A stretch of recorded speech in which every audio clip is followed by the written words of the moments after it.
give vocals tugenda bera tuwayawayamu kimu bibiri ate atumanye kikyaliko music industry ya Uganda twambaleterako wane mabegako nga alinayo shoot tumanyi bwe yatambula naye ate era finally yafulumiza video eyakabi gyosanya ate okubeera nga nawe olaba give vocals omukulu ngamba bulungi ogamba otya abantu zoko bayo mwakapera kaluyimba lungu Linda linda kwa mukwano tudduka ndi mukuyiya ndabe nga tufuna eno jembera noonya lupiya toneka onedde jetterere embeera onoonya lupiya butereevu akayimba kanani akakola nze nakakola nze nakaproducinga bwe yakola oluyimba n'oluproducinga era nze naluwandiika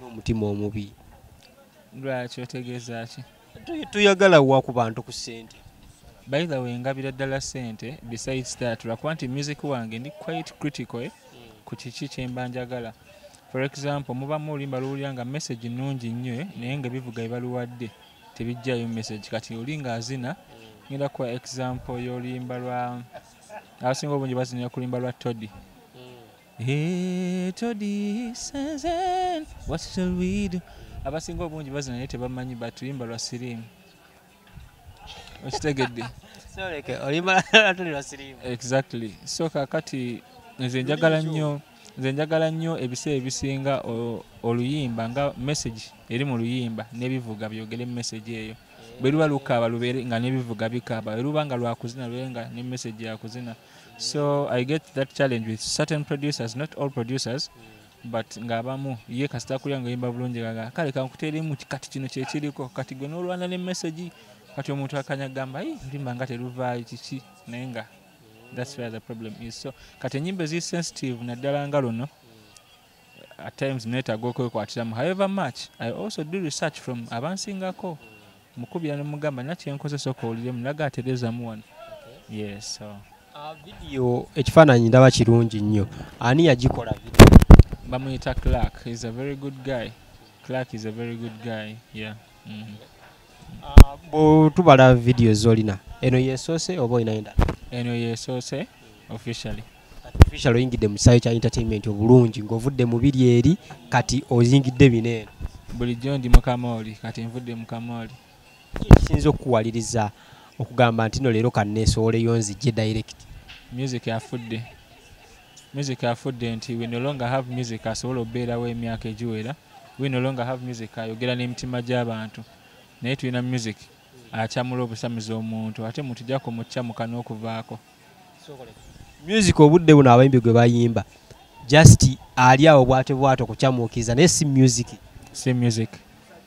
music mu entertainment nti of course music olina oku-entertaining abantu but they only look at one side kukyamuka yet tulina abantu abamu nga mulimu alina ekirwadde nga tajja kwetaaga kumugamba nti kino nga yeetaaga kugenda mutima gwe mulimu omuntu omu nga alaba mukyala we agenda naye nga ssente ze zibuze nga tewali muyimbi asobola kuyimba luyimba lujja sigaza mukyala we kati nze kwe kuyita oluyimba ng'olwo lindako mukwano todduka ndi mukuyiiya ndabe nga tufuna eno gyembeera nnoonya lupiiya tondekaawo ejja terera embeera so mu bufunze ozetereza music industry ya Uganda sizetereza music industry ya Uganda because sisobola nate nzize kuteekako tofaali kubatereeza abaana abudde buno ab'omulembe oguliwo abaana nga ba Nanda Love Ava Peace ne Uncle Chumi ennyimba zaabwe ze zitambula bw'olaba music oyo bw'atyo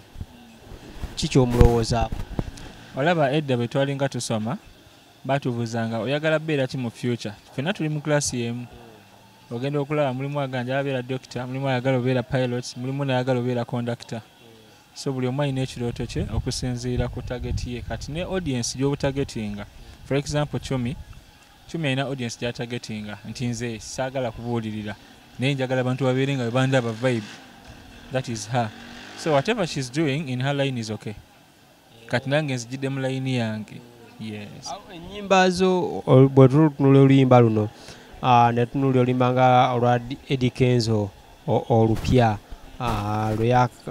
lwe yakamala okukola ziringa eziri mu layini yemu tulowooze nti nno kati tuzzeeyo ku lutusi ya music omutuufu. Ne Kenzo mwennyini kyemmanyi yakifiiringako ng'agezezzaako okuleeta hype naye n'alaba nga music really tavaayo kyekyamukomyawo ewaka. Bw'otwogera ku music gwe nga ggwe okuba gita oproducing byonna obikola mu music, abayimbi be Uganda bo we baakolera ensobi eri mu appreciation of the product ntegeeza music. Omuyimbi asobola okuteeka ssente, for example n'ateeka miliyoni ng'ana mu luyimba lumu, naye ate audience netara appreciating nga bw'erina kola ki appreciating. Kati ate n'agamba akankoleko oluli ize nga sitaddeemu nnyo kinene, maybe oluwemula osanga agenda okera ku makya nga lukutteeyo. Kati awo music atandika mpola, olaba n'oli yawemudde naye kanzije, olaba n'oli yakoze bw'ati. Kati music afundikira agenda mpola bw'atyo ya. So bwe tulowooza ku bayimbi abaliwo obudde buno, ali gw'olaba gwe wandisaanye okukolayo naye if atudde collab with any Ugandan artist, ani goyinza okulaba gwandiega nti nayimba bulungi tusobola tuba tukoze ffenna solo time? Bayimbi abasinga obungi saawa zino oli kasitaba nga branded artist aba asobola okukola collabo ne tugicreating nga tubanga style yange etula mu style ye. However for now oli yeetaaga okumanya oba nze neetaaga okumanya ani asaanidde okukola nange collabo because ndi critical at a moment. Yes. Kasi ani gw'olabawo? Anti kyeŋŋamba nti oli ye yeesaanidde okwetunula nekuba mu torch n'agamba really nsaanidde. Kati nga nze for now sikiwadde budde kulaba ani, nkiwadde nnyo obudde omuntu okusooka okutegeera nze. Anti kati obuzibu bwo oli ngamba oli principal weerondalonda, kati oli ayinza okugamba nti nyangene naye naye kati ayinza okubeera okubira alina ogamba mulayini eno ate si ono noono, kiyinza okubeera ekyo. Abantu bonna basobola, for example kino I can tusobola zola collab ne Chumi. Yes, I can. This is how we do it. You create something good as long as aba guiding oba director naye mulungi. Bw'ogatta emitwe ebiri ojjamu ekintu ekirungi. Kyeki kyeŋŋambye nti ndi critical. Bwe mba ntudde okukola collab for example ne Chumi, mba ngenda mu guidinga onto how to handle everything musically. Nyinza guiding a producer obutateekamu for example autotune mungi okitegeera tujje that natural feel. Oli baba lese vibe ye eveeyo nga yeeyo, nange mba ndese sweetness eveeyo nga sweetness. Bino ebibiri biba bisobola creating ekintu ekirungi. Nga muli mu line ye mu sentence emu tekemu give vocals ne Chumi sibiraba bikwatagana. Nze nkulaga nti kisoboka lwansonga ndi producer ate ndi creative. Tulabe ku collab gye yaddamu ne Spice Diana gw'okutte gw'obba baagiddamu naye obudde buno akaaba agamba teyamanya teyandiruzeemu na Spice. Olaba nga tugamba oluyimba nga gw'okutte gw'obba osobola odduddamu obulungi kuba obudde buno anoonya gwaluddamu naye.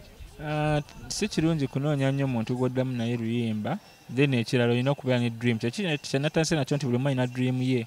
Olaba ombuuzi ekya collabo, I immediately answered for now sikola ki lwansonga targeti yange njagala abantu basooke bategeere nze. I would advise Chumi to concentrate on her talent than other people. The more you sell yourself, the more people will appreciate you. The more people oyogera nnyo oluzungu. Gy'okoma okwetunda abantu bajja kukola ki ku appreciatinga. Gy'okoma okudda mu bino kampitire ku ono sigamba nti ayitira ku muntu because she is talented. Okuyimirizaawo that talent. She's comic, that is number one. She's energetic, she's creative on stage. Kati ekibulamu is that self-confidence nga gwe artist. Nti yimirira nga gwe ofulumya oluyimba lwo lulyeko ssente z'olulyako, bw'olaba nga lulinga oluggwako fulumya olulala lupike nga bwe wapika luli tosuula. Okitegedde idea zitera okujja ennyingi. Kiringa nze bwe nali nzimba ennyumba y'abana abaana be twali tukolera concert, buli ajja ng'alina pulaani ye. Okitegeera nze mbadde nteesa tozimba kalina kola booti ne booti, nze mbadde nteesa okole wekiti. Kati ideas will always come, but it is always you okutuula wansi n'ogamba nti know what, kino yali dream yange, nali mpulaani ze zimba kasiisira lwansonga saagala enkuba bw'etonnya gawoganira abeebase munda kanzimba akasiisira. Ezalawo mu industry ennaku zino nga lingi naddala eri mu bayimbi bano abatutumuse ab'omulembe oguliko, buli omu azala wa munne.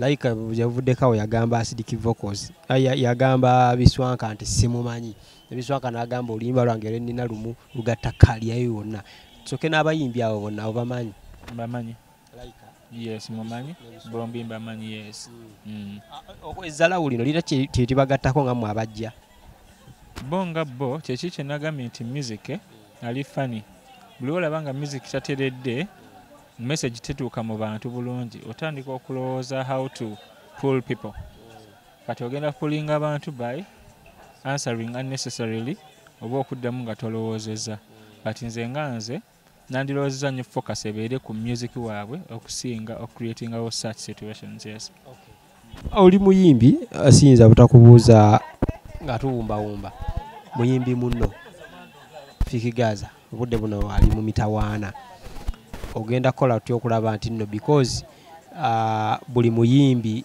ow'amaanyi oba ayitamu atambula n'eggaali oluusi emuleetera ebizibu oba oluusi n'emuyisaamu ogenda kola otyo okulaba nti nno emivuyo egyo togyewala era nabigambo ki byosobola okugamba Fikigaza obudde buno okay kisooka musaasira cause comedy is not something good and sigamba nti kisobola n'okubeera stunt as some people are saying it's not a stunt for someone to be in prison it's not a stunt omuntu okwambala short mu open place si kirungi and kyanumye nnyo ku muntu ng'omuyimbi because in most cases omuntu bw'afuuka omuyimbi becoming reserved atandika okubeera ekyokulabirako naye ate bw'ovaayo nga gwe ekyokulabirako bakutte ebiseera ebimu so amagezi ge nnyinza okuwa Gaza is yes it is okay having boys around you but limit okulimitinga kiringa okusanga munnamagye ng'ayambadde layer mu bantu ba bulijjo oyinza n'okwewuunya omusanga nga mukkakkamu nnyo naye ng'osanze atali munnamagye ng'ate ye alaga nti alina obusungu bungi so it is okay to limit nze I have policemen we bali awo bentambula nabo naye tobalabanga kubukya nga tutandika ku miitinga mbeerawo nga as a normal person so you just have to limit let other people come in when they are needed abantu abalaka bajje nga beetaagisa nti waliwo embeera nti yiino nga nawe osobola oyimirira mu kooti n'ogamba banna embeera yiino n'obujulizi bubuno bano bantu bange baalyose ne bakola ki ne bajja naye lwojja n'olaga kaakati ffe tusobola kaakati mwe temutusobola that is killing the industry lwataaze n'abantu bonna bafanzi bo bayinza ddujja ku mikutu ki G-Vocals Uganda buli wamu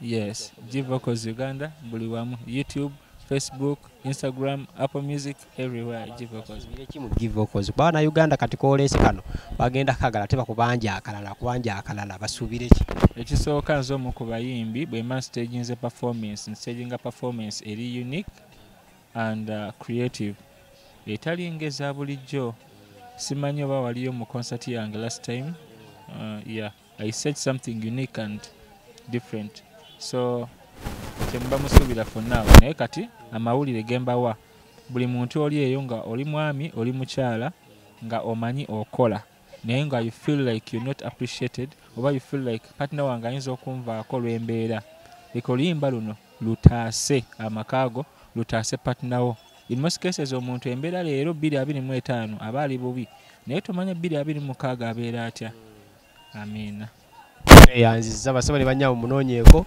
musajja wa kabinyo kuno olinayo konsati nedda konsati luli ekigendererwa kyayo kyatuukirira ekigendererwa kyatuukirira eva makya kyatuukirira okuva mu nsawo z'abalala naye nasobola okwegattibwako abantu abamu ne account balance yange nesobola okuhandolinga n'omusajja gwaddiramu akayimba nga teyakupostinga teyakubeerera musajja ki principal kati ebiseera ebisinga kyaki kye nagambye nti nno buli omu alina ekirooto kye singa gwe nali njagala abeerewo nandi muyise naye kati tageti yange yali yakuyamba bano abaana bendabirira bazimbire babeerewo nga bafuna we basula kasita bafuna we basula tinaye kinyambako okureducinga expenses because nali nga nsasula almost $1,400,000 omwezi because I'm having 40 kids yes ate ezo nga tozibaze ng'olina okumanya nti basoma olina okumanya nti bambala oba oli awo waka bakkubidde nti kati 3 balwadde measles oba kabajjanja olabirira yes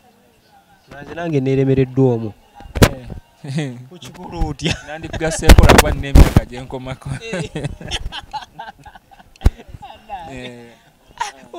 Obuyambi obujjawo? Si buyambi as such, nkola. I'm a hard working young guy and ne vision yange nene. Yes, nze sayina muntu anyamba, so I said if abaana bemanya abali eyo nga beetaaga buyambi, wateekawo limiti oba okyayambira ddala? nja kuyamba nga bano bamaze okuyita ku myaka gye balina okubaako. Yes. Basebo ne bannyabo ndowooza byebyo. Olina akatalekeka? Mbaagala nnyo, nsasudde mwenywere.